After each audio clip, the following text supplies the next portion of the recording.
Okay, Assalamualaikum and good morning everyone. My name is Zawani binti Ahmad Zaidin and my team members Nur Amira Lubna, Muhammad Nabil Al-Anik and Nurul Ifana Suham. Okay, today we will present about 5 cryptography attacks and its countermeasure. Okay, next. Okay, what is cryptography? Cryptography is a method to safeguard information and communication using codes, as the word crypto itself, which comes from the Greek word cryptos means hidden. This method allows only the sender and intended recipient to view the contents of information. It is closely related to encryption, which is the process of scrambling plain text into ciphertext and then back into plain text when it is received. As secure as cryptography is, it is still vulnerable to attacks capable of stealing data. Okay, next. Types of cryptography attack. First, brute force attack. Okay, a brute force attack uses trial and error to guess login info, encryption key, and or find a hidden web page. Hackers work through all possible combination hoping to guess correctly. These attacks are done by brute force, meaning they use excessive forceful attempts to try and force their way into your private accounts. Okay, next. Okay, the countermeasures for brute force attack. First, we need to use multi-factor authentication. Okay, when users are required to offer more than one form of authentication, such as both a password and a fingerprint, or a password and one-time security token, a brute force attack is less likely to succeed. Okay. Second, we need to set up policies that reject weak password. Okay, longer passwords are not always better. What really helps is to require a mix of upper and lower case letters mixed with special characters. Educate users on best password practice such as avoid adding 4 numbers at the end and avoid common numbers. Okay, that's all from me and I will pass to Nabil Al-Anik. Thank you. Okay, Q Wani for the introduction. The second attack is downgrade attack. Okay, the easiest way to understand what is a downgrade attack is that it makes the communication protocol leave its secure operation such as encrypted connection and start using the less secure data transmission instead, like clear text. For example, the attacker could persuade the client and the server into using the outdated protocol or insecure parameter for encrypting data and information in the transit. Okay, next we will see the countermeasures for this attack. The first countermeasure is updating the TLS version. Okay, first, what is TLS? TLS is Transport Layer Security. It is a security protocol that safeguards the privacy and data security over the internet. Thus, it is more better to have the latest version, 1.3, I think. Second is to conceal the validity of the ciphertext. Concealing the validity of ciphertext because the decryptor could create a false plaintext since the ciphertext does not decrypt to a legitimate message and would allow the attack to succeed. Next, on our third attack, password attack. Most probably the most common attack nowadays. How it works is that it will reverse the hash matching, or they can apply the same hashing method to them, so they could have their own hashes. On the other hand, they can pick a alternative password pattern and apply the same hashing method to them and generate their own hashes. I think nowadays there is many software intended for this attack method. Next, we will see the two countermeasures for this attack. The first one is to use a strong password. Okay, a strong password will protect ourselves from this specific attack.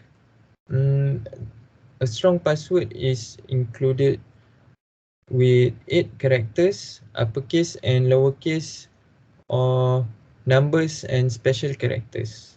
And lastly, the second countermeasure is to avoid using dictionary words, because every attack on password will firstly pick a letters from the English dictionary. For what I have learned, the best password is our short Malay paragraph, like ibu or saya, let's say, or biru warna saya, something like that. And there's many more. Okay, that's all for my part. Next, I will give my friend for the fourth attack. Okay, so for the next attack is the replay attack. A replay attack is a network-based attack in which an attacker captures network data and stores it for later broadcast in order to gain unauthorized access to a particular host or network. In a replay attack, the attacker collects certain information, then he resubmits it to the receiver in a replay attack. If the receiver is duped, then they will surely grant the attacker unauthorized access.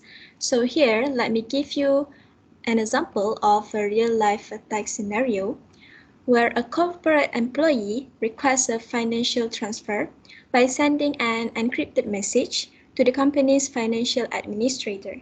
So this message is intercepted by an attacker, and he can pretend that he is the original user by sending the information as if he is from the original employee's workstation. In this case, unless the financial administrator has reason to be suspicious, he or she is likely to react to the new request, and a huge sum of money could be transferred to the attacker's bank account. And next, let's go for the countermeasures for the replay attack. Firstly, by using the encrypted channel, making sure that both of the parties are always communicating over an encrypted channel, such as SSL, Secure Socket Layer, or TLS, Transport Layer Security. When we use this channel to send encrypted data, the attacker will not be able to find anything else inside the encrypted message due to the encryption offered that ensures the eavesdropper unable to view the application requests. And secondly, by using the salting method, we can salt the password or any credentials information. When the session ID is sent across to the server to authenticate, it is a one-time authentication process, which means it is only valid for one transaction. This process is more secure, whereas if someone was to gather any information, they will not be able to reuse it. Okay, so for the next attack, I will pass on to Nur Amira to continue. Thank you, Eva. So now let's move on to the next part, which is the fifth modern cryptography that have been done in our research, which is side channel attack. Well, I will explain what this attack means. Essentially, a side channel attack is a physical attack in which an attacker extracts protected confidential data based on the results of observations of the physical behavior of the system itself. This attack is also one of the most effective attack vectors that against cryptography implementations, as evidenced by the impressive flow of side channel attacks found on well-known cryptographic libraries. A large number of these attacks belong to the general class of time-based attacks. For example, time-consuming program execution. In short, time-based side channel attacks use only very basic facts about execution time. To illustrate this in more detail, branching through a secret can leak sensitive information because the two branches have different execution times. Alright, for the countermeasure of this attack, there are few ways to prevent it, such as avoiding conditional branching and secret intermediates. In these cases, organizations need to avoid procedures that use secret intermediates or keys for conditional branching operations. Besides that, software implementation of critical code should not contain branching statements. Similarly, it will not contain conditional execution statements such as if clause, but instead use basic operations such as AND, OR, and XOR. In contrast, conditional execution depends on key inputs and data. In simple form, the nature of this data can be overcome from the attacker if we measure time or strength by counting key inputs and bits. Secondly, use technique of blinding. This technique used to prevent attackers from knowing the input of the modular exponential function. This should help against any type of side channel attack. Even with blinding, the distribution will reveal the average time per operation, which can be used to infer the Hamming weight of the exponent.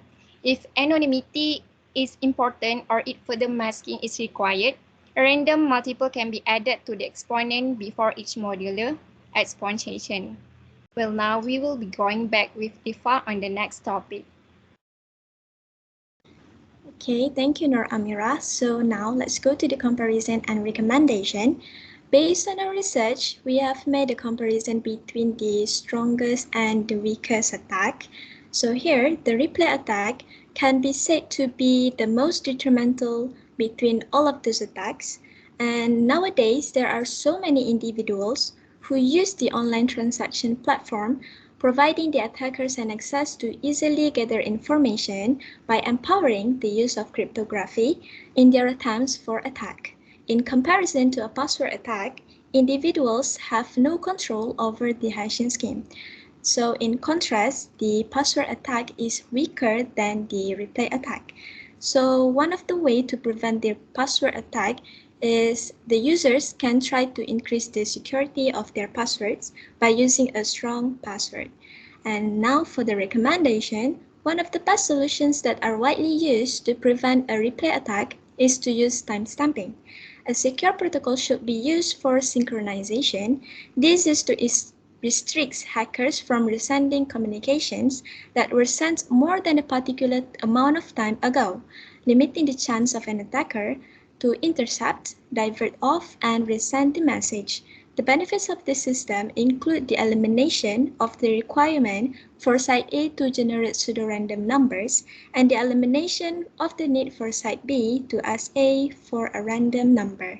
So that's all from me. Let's go to the conclusion. Thank you, Nurul Ifa. To summarize the whole topic, we have learned that cyber attacks can cause harm and damage to the intellectual property of any organization, and it is a crime that must be addressed. Cyber criminals will not remain silent, and perhaps they may innovate or develop alternative methods to produce more powerful encryption attacks. To regulate this, we need to understand the attack process by making a thorough study. Based on this study, we can conclude that each cryptographic attack has different characteristics and methods of its implementations.